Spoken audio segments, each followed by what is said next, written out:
life theme for the month that we've been in. It's been a very powerful month. We're going to bring that to a close today. And so as we looked at the idea of the circle, the cycle of life as an ongoing beginning and endings, openings and closings, of hellos and goodbyes, and of births and deaths, as we know that this is all part of the spiral of life, all part of the circle of life. And it is forever expanding, forever, ever transcending and moving upward, growing upward and outward. So it's as Stephen reminded me last week, and I said spiral, but it's not a real circle like this way, but a spiraling, because that's the pattern of the universe, to spiral. So we're all spiraling. So let's spiral outward and upward and expand and grow. And to quote Ernest Holmes, which I have a lot of quotes by Ernest Holmes today, because he gets into especially the karma part. The spiral of life, he writes, is upward, eternal, and progressive expansion. Is law, and there are no breaks in its continuity. So there are no breaks in this circle of the divine, of God. The theme for the lessons were from the movie that we viewed this month, The Lion King. And so today we conclude with a question: what's karma got to do with it? So you know the title was a little bit inspired by Tina Turner. Really. Nevertheless, what I mean by that question is, what does karma have to do with our place in the circle of life? Because we're all in this together, folks. You're not alone. We're all together in the circle of life. And we all have our individual parts that we're playing, contributing to the whole.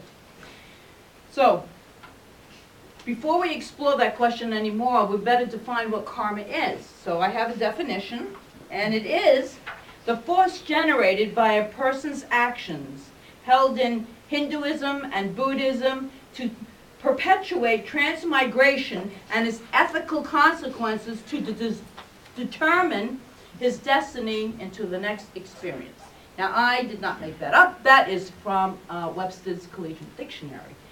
So that's their explanation of karma. Makes a lot of sense, right? But we have a more understandable one to talk about today. And it is, in the strictest Eastern sense, the karma is action, seen as bringing upon oneself inevitable results, good or bad, as Patty said, of either this life or possibly a reincarnated life. And the words that we use to define karma might be fate, destiny, providence, or kismet. And kismet means fate and destiny. So it's all in that one word, kismet. I like that word too. So the karmic, but in Science of Mind, New Thought, we have a slightly different take on karma. And Ernest Holmes is very clear about that, and it makes perfect sense to me, that the karmic law, he wrote this, karmic law is not kismet.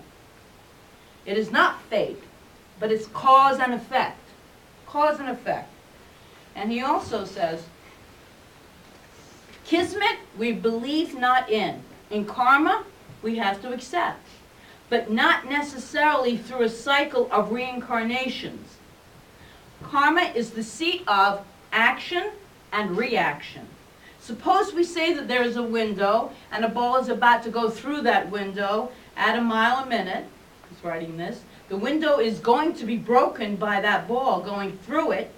Now suppose someone is standing there with a net, and he'll catch the ball, and then the window won't be broken. We do not deny the logical sequence of cause and effect. Remember, this is a universal force. God, divine energy, is pure. It is pure energy, and it is always in divine right order, and it is always cause and effect.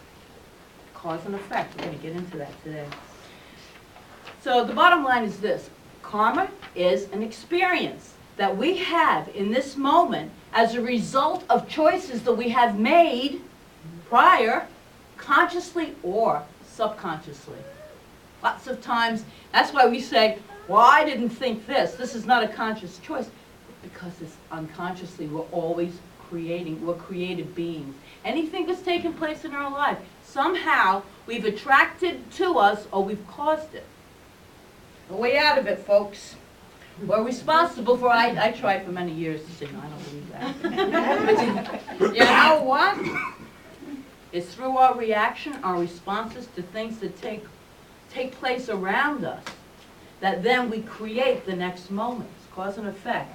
In his books, The Seven Spiritual Laws of Success, Deepak Chopra defines this, and we're reading this book right now in our practitioner class, so it was perfect.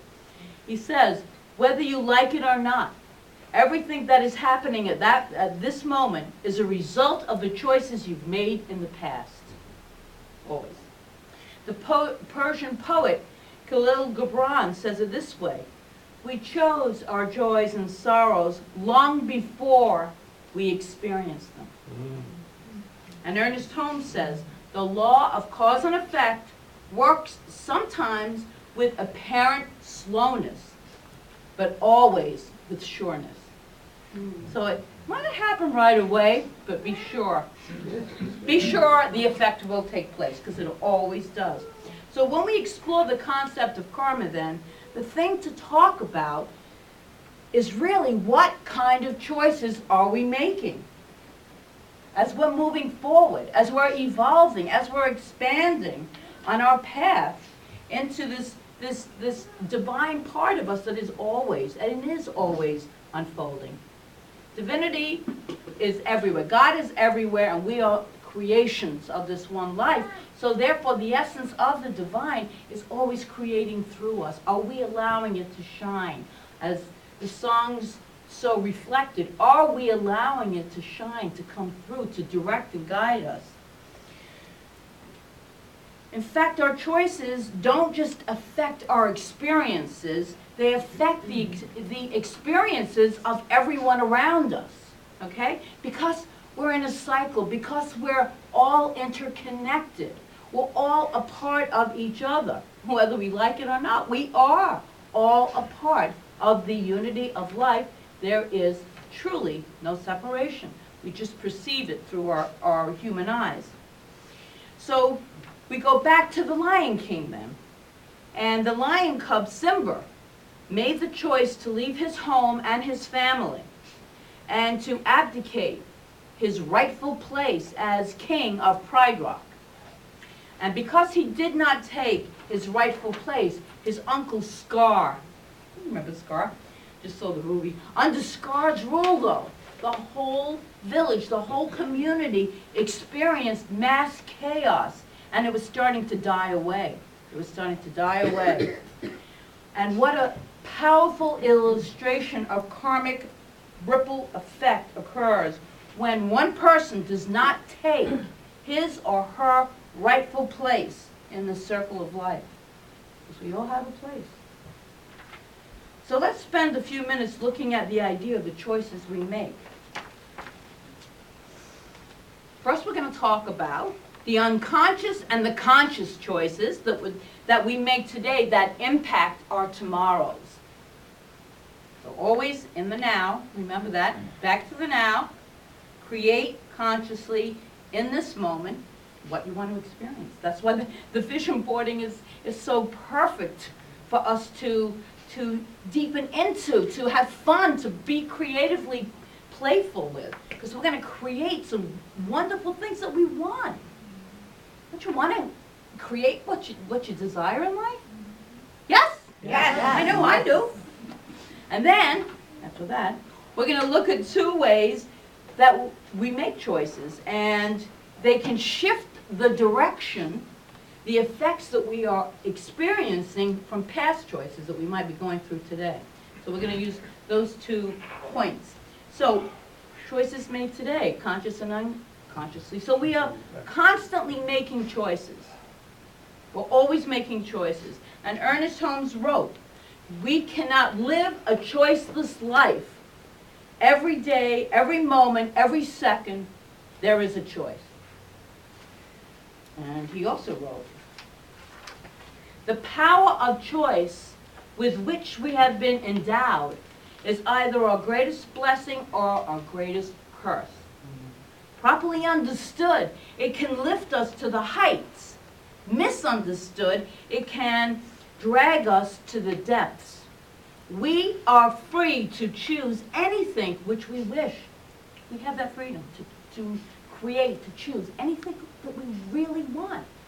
But we must accept the responsibility, he writes, for our choices, because the immutable law will create our experiences according to them. And that's why we also have a law of attraction class that's going on, because we're creating consciously, creatively. In that we're learning the techniques. And the techniques really are all to get within you.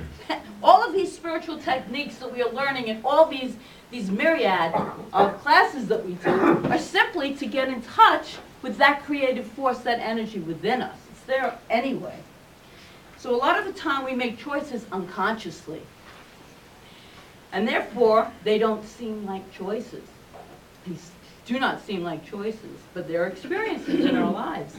Because everything, though, is a choice, whether we are aware of it or not. Everything we do is a choice. Everything we think, everything we feel is a choice.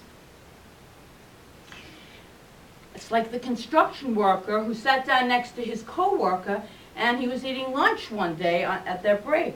And he opened up his sandwich and he was like, peanut butter again. Peanut butter, every day the same thing, these peanut butter sandwiches. Yuck. Well, the co-worker says, why don't you ask your wife to make something different? That won't work, the complainer replied. I'm not married and I make my own one.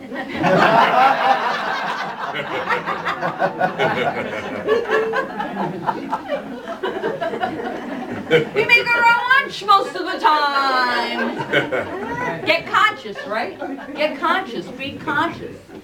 So here's an example. If I were to insult you, to be insensitive, to stand up to you and say something that you didn't like, that offended you, you would feel bad. And if I paid you a compliment, offered you a courtesy or a thank you, you probably would be uplifted and feel really good. However, I could insult you, be insensitive, stand up and do something else that you didn't like, and you would not be offended. Or I could pay all the compliments, telling you how wonderful you were, and you still would not be, affected. Because that is the one of the agreements. Out of the 4 agreements by Don Miguel Ruiz, is not to take anything personally, good or bad. Either one. But we usually choose, man, do we really choose to go into that bad choice? When people can pay us compliments, oh, that's nice, thank you very much. But when they say that one thing that we don't like, we make a choice. We make a choice to be offended. And, that's easier than the compliments. So, again, it's choices, choices, choices. For instance, you made a choice, unconscious though it was, but nevertheless it was a choice.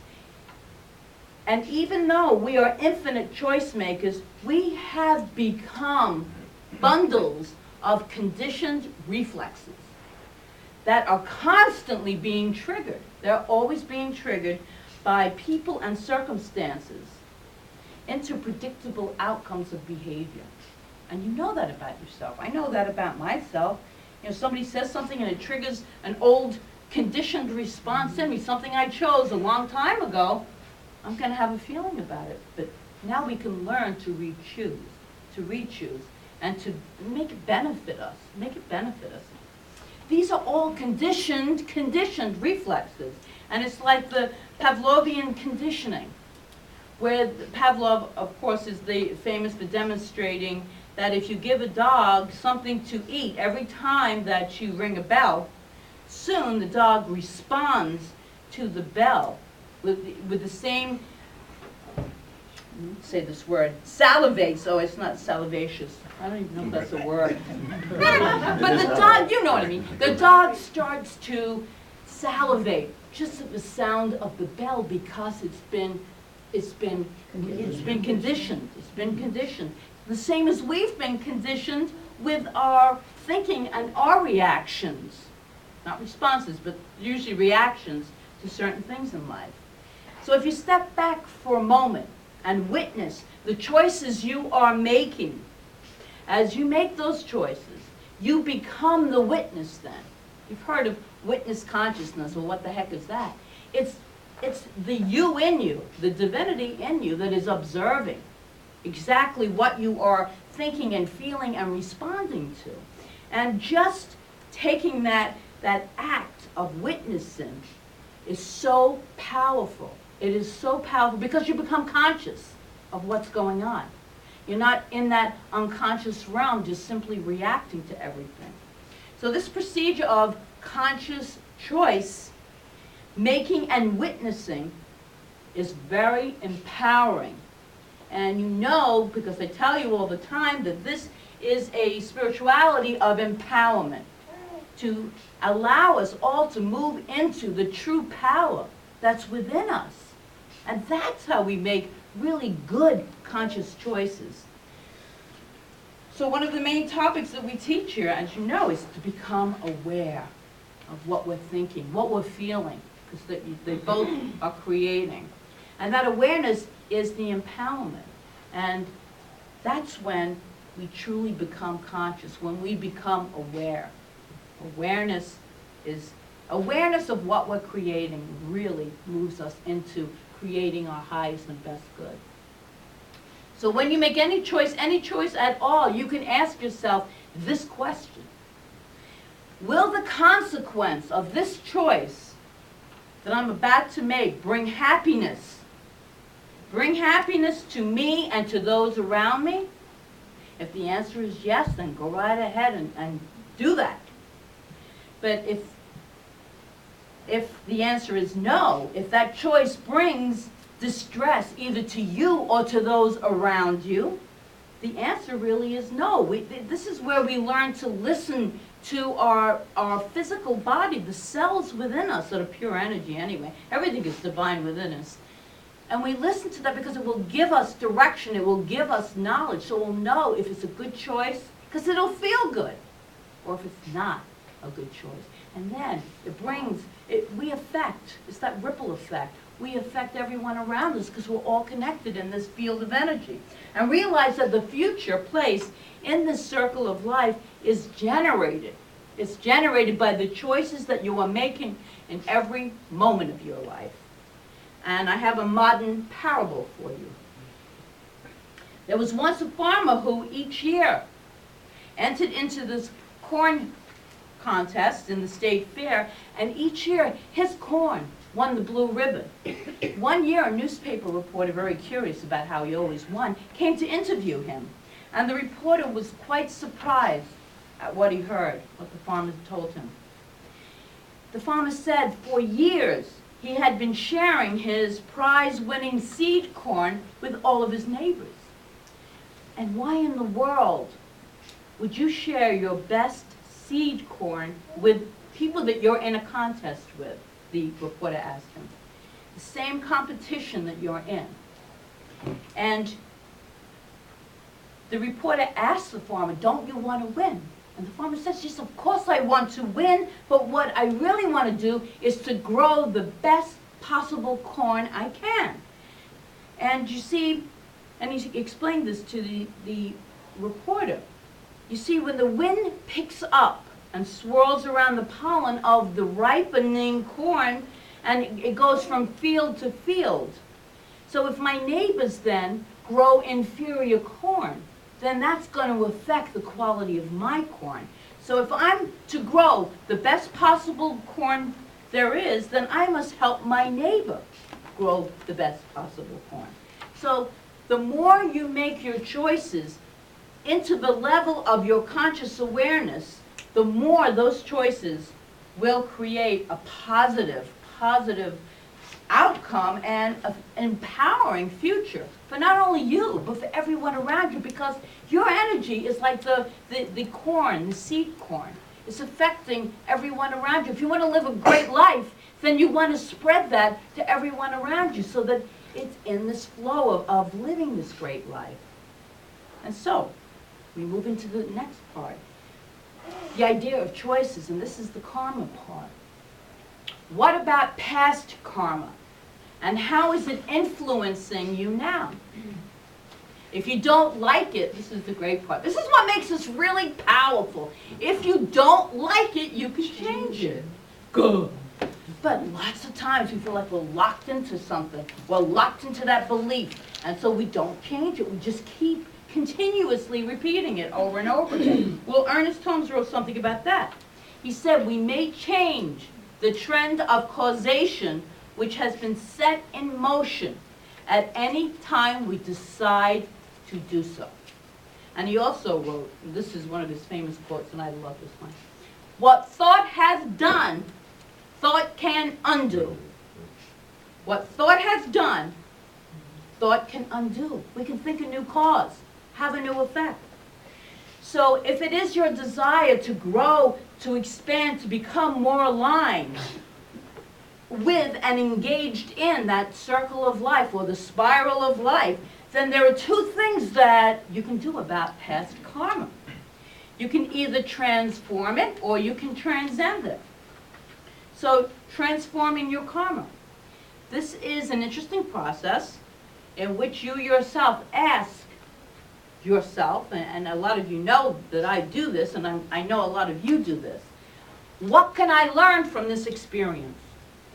What can I learn? You might not get an answer right away, but you will most certainly get an answer. What can I learn from this experience to propel me, of course, into, more clarity, to know what I am creating so I can create from a clearer consciousness. And then the second one is what can I learn? But the other question is, what is the universe trying to give me? Because it's always giving. Remember the universal law? The universe itself is divine mind and law. It's always giving. It's the divine giver of all that is. It created all that is. So it's always giving. So what is the universe trying to give me in this experience? And you will get an insight. And it might surprise you. It might surprise you. So Deepak Chopra also wrote in that book, Seven Spiritual Laws of Success. By doing this, you look for the seed of opportunity and then tie that seed of opportunity with your life purpose. This allows you to transmute the karma to a new expression. You haven't really gotten rid of your karma, but you are able to take a karmic episode, he writes, and create a new positive karma out of it. So remember that we're talking about the law of cause and effect. Everything starts with a cause. The divine said, let there be light. And through the law, instantly, there was light. There was light. That's how we create in our lives. I said, let me find a new place to live. There it was. A new place to live. Let me find, that was last year. Let me find a place without stairs to live. And voila, in 1 hour, there it was in front of me. We'll be moving in April. So we'll go back to the Lion King. But it's all about cause and effect, you see? It's all about cause and effect. We think it and believe it. I believe that the universe is supporting me. I truly believe it. The universe is supporting me. And so as we deepen into that trust, as we deepen into that faith that there is a power for good that is always guiding us and loving us and giving to us, then that's what takes place in our lives. If we think that it's withholding from us, or we're not deserving of this particular kind of good, well then that's what we're going to experience. It's cause and effect. That's what karma is. So we go back to Simba. So here's Simba. This is the last week of The Lion King. Here's Simba. He's struggling whether he should go back to Pride Rock or not. And he spoke earnestly to the wise baboon, Rafiki. And he said, I'll have to go back and face my past. I've been running from it for so long. Then Rafiki smacks him on the side of the head with a stick. Ouch, Simba cries, what was that for? And Rafiki laughs and said, it doesn't matter, that was in the past. But it still hurts. There's some logic here. It still hurts, though, Simba said. I know, the past can hurt. The past can hurt, replied Rafiki. But the way I see it, you have two ways to look at the past. You can either run from it, or you can learn from it. You can either run from your past, or you can learn from it. I think that's very powerful. With that, Rafiki sluts him again with the stick, but this time Simba ducks. He ducks. And it is in that moment that he decides to take his rightful place in Pride Rock, back as the king, the new king. So the next part is transcending karma. To transcend karma is to become independent of it, to become independent of it. Don't be so attached to it. The way to transcend karma is to turn to God. That's that let go and let God. To remember who you are. We forget who we are. And Simba's father came to him in that vision and said, Simba, you have forgotten who you are. Like this. You are more than you have become. So we all are more in this moment than what we have become. We're more. There's still more. And that's so, to me, inspiring.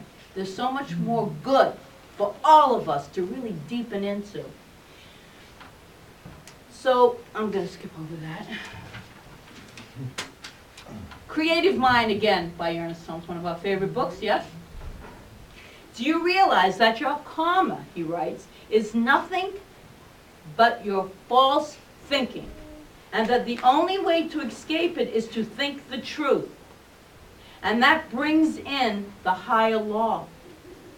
When the greater comes in, the lesser leaves, because there is no longer anything to give it life, or in other words, to give it power. When we have those old beliefs that are constantly in our minds, constantly in our brains, and we're giving it all, we let it go. That's why it's so powerful to let go and let God. Because the minute you let go, that good of God comes filling it in. And it's so much happier to live life that way than to be in a belief and an old circumstance that no longer suits us, or that we don't want to experience anymore. And so I'm going to conclude this with one more reading from Ernest Holmes because it's really good. This is from my favorite book, This Thing Called You. The marvelous teachings of Jesus are statements of the great law of cause and effect, he writes. Laws that produce justice without judgment. The inevitable result of laws that work with mathematical certainty. Skip that. All the poetry, wit, knowledge, and art of the ages cannot alter the fact that love alone begets love. Peace alone attracts peace. Only that which goes forth in joy can return with gladness. Give, and to you shall be given. You need not force or coerce, but you must obey the law. If you can see God in everything, then God will look back at you through everything, Holmes writes. When the time comes that nothing comes forth from you other than that which you would be glad to have returned, then you will have reached your heaven. Then you will have reached your heaven. And so I will add, just to conclude this talk then you would have found your perfect place in this circle or cycle of life. And so it is. And so it is.